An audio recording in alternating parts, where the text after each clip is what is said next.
Shalom, queridos, que Deus possa nos abençoar de forma rica, poderosa, sobrenatural. E hoje nós vamos falar a respeito da importância de andar no mesmo ritmo do Senhor. Muitas vezes nós queremos ser abençoados, né? E nós vamos ver na palavra que Noé alcançou a benevolência do Senhor, como andando com Deus. Olha só o que diz a palavra em Gênesis 6:8. A Noé, porém, o Senhor mostrou benevolência. Somente até aqui, queridos, nós queremos que o Senhor olhe para nós, não é verdade? Que Ele nos veja, tome conta da nossa vida e seja bom para conosco. Noé alcançou isso. O que ele fez, Noé? Vocês já observaram, né? Quando você vai numa joalheria, quando as pessoas geralmente que vendem joia usam um fundo preto de um tecido, porque em meio àquela escuridão, os seus olhos ficam atentos para aquilo que brilha. E assim foi com Noé, no meio da escuridão, né, de todo o lamaçal em que ele vivia, ele chamou a atenção do Senhor. O Senhor olhava para ele e via alguém diferente, alguém que brilhava. E ele, né, a Bíblia falou que duas pessoas andaram com o Senhor, Enoque e Moisés. Interessante que nós não vimos muita coisa a respeito da forma como era Moisés, mas eu não vejo ele falando em línguas, em reteté, né? Fazendo lá grandes coisas, a não ser assim profetizar a respeito de que viria um dilúvio, ser um homem de Deus.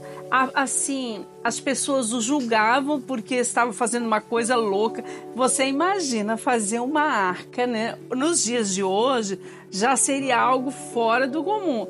Até assisti um filme que fala Noé, mais ou menos colocando Noé na atualidade, e era estranho. Você imagina naquela época que nem havia chovido ainda, não sei se o irmão sabe disso, mas até então o orvalho molhava a terra, mas não havia chuva ainda. Você imagina você falar para uma pessoa que vai haver um grande dilúvio sem nunca ter chovido. Então ele pagou um mico enorme. Por quê? Por conta da sua obediência. E Deus revela isso, que Noé andava com ele, não ia nem à frente nem atrás do Senhor, porque quando nós queremos andar com uma pessoa, nós temos que ir no mesmo ritmo.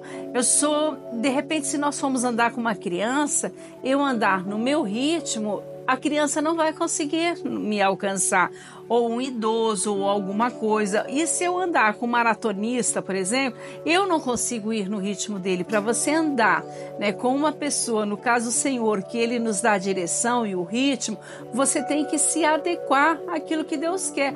Por que nós nos frustramos muitas vezes? Porque nós queremos apressar a mão de Deus ou nós queremos retardar a justiça dele.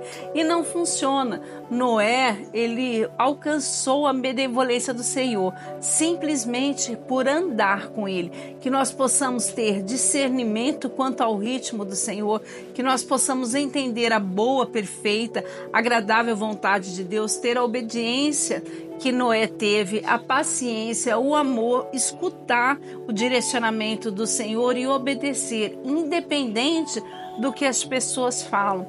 Tem também uma história, né, de um sapinho que eles todos tinham que chegar na torre. E os outros sapos começaram a falar assim: olha, você não vai conseguir, você não vai conseguir. E somente um conseguiu.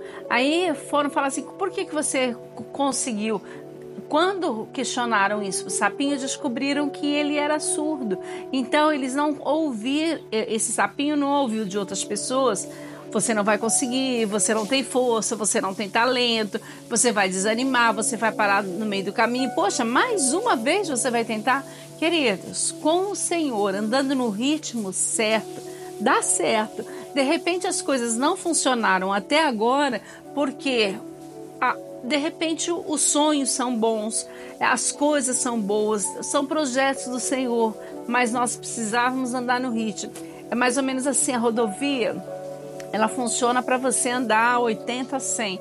Se você sai desse ritmo, se você anda abaixo dele, você corre o risco de ser atropelado e multado. Se você anda acima do que é permitido, também corre o mesmo risco de ser multado e acontecer um acidente contigo. Não permita que as pequenas ou grandes coisas da vida causem um acidente e te tire da presença do Senhor. Simplesmente ande com Deus. Não precisa se preocupar em fazer grandes coisas, grandes movimentos, né? Ser tipo mais ou menos igual o cavalo paraguaio, ter arrancada, mas não ter constância. Tenha constância no Senhor. Eu não estou falando para você ser medíocre, fazer as coisas pequenas, mas que você faça tudo no ritmo do Senhor. Amém? Que Deus te abençoe de forma rica, poderosa e sobrenatural. E que o Senhor também tenha benevolência quanto a tua e quanto a minha vida, em nome de Jesus.